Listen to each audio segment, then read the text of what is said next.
Hello friends, welcome back to my channel. ഇന്ന് ഞാൻ വന്നിട്ടുള്ളത് നമ്മുടെ രണ്ടാമത്തെ നോമ്പിൻ്റെ കുറച്ച് വിശേഷങ്ങളുമായിട്ടാണ്. അപ്പോൾ നമുക്ക് വീഡിയോയിലേക്ക് പോകാം. ഇന്ന് ഞാൻ വെള്ളപ്പം ഉണ്ടാക്കാനാണ് വിചാരിച്ചിട്ടുണ്ടായിരുന്നത്.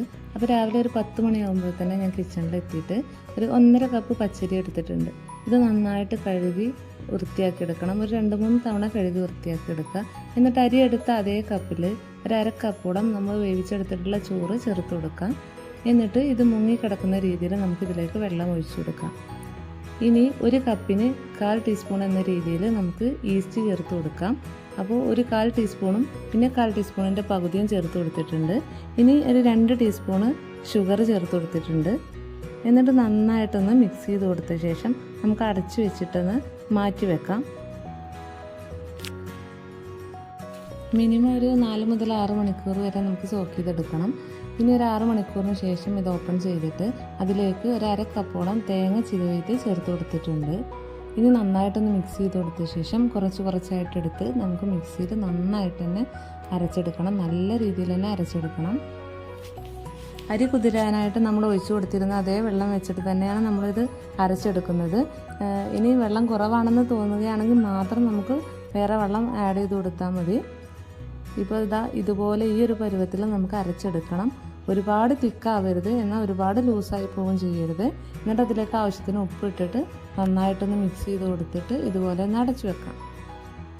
ഒരു 1 to 2 മണിക്കൂറിൻ്റെ ഉള്ളിൽ നമുക്കിത് നന്നായിട്ട് തന്നെ പൊങ്ങി വന്നിട്ട് നമുക്ക് അപ്പം ചുട്ടെടുക്കാവുന്നതാണ്. അതിനുശേഷം ഞാൻ വെള്ളപ്പത്തിലേക്കുള്ള കുറുമയാണ് റെഡിയാക്കി എടുത്തിട്ടുണ്ടായിരുന്നത്. വെജിറ്റബിൾ കുറുമയായിരുന്നു ഉണ്ടാക്കിയിരുന്നത്. അപ്പോൾ അതിൻ്റെ വർക്കെല്ലാം കഴിഞ്ഞ ശേഷം അത് മാറ്റി വെച്ചിട്ടുണ്ട്.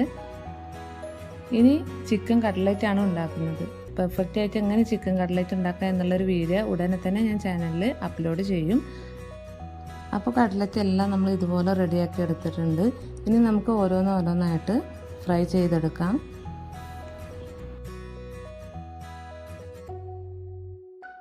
അപ്പോൾ അങ്ങനെ എല്ലാം ഫ്രൈ ചെയ്തെടുത്തു.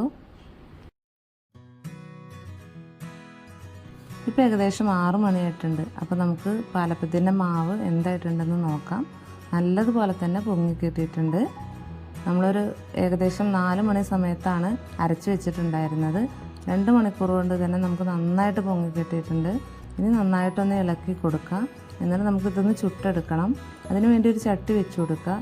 ചട്ടി നന്നായിട്ട് ചൂടായി വരുന്ന സമയത്ത് ലോ ഫ്ലെയിമിലാക്കി കൊടുക്കാം.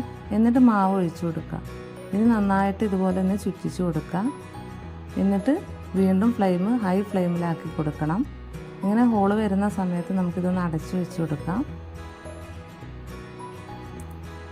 ഇപ്പം നല്ല പെർഫെക്റ്റ് ആയിട്ട് നല്ല സോഫ്റ്റ് ആയിട്ടുള്ള പാലപ്പം ഇവിടെ റെഡി ആയിട്ടുണ്ട്. അപ്പോൾ ഇങ്ങനെ എല്ലാം നമുക്ക് ചുട്ടെടുക്കാം. മാവ് ഒഴിച്ചു കൊടുക്കുന്ന സമയത്ത് ലോ ഫ്ലെയിമിൽ വേണം വെക്കാനായിട്ട്. എന്നിട്ട് ഒഴിച്ചു കൊടുത്ത് കഴിഞ്ഞിട്ട് വേണം നമുക്ക് ഹൈ ഫ്ലെയിമിലോട്ട് ഇട്ട് കൊടുക്കാനായിട്ട്. അങ്ങനെ ഓരോന്നും നമുക്ക് ചുട്ടെടുക്കാം. ഇപ്പോൾ ഏകദേശം എല്ലാതും ചുട്ടെടുത്തിട്ടുണ്ട്.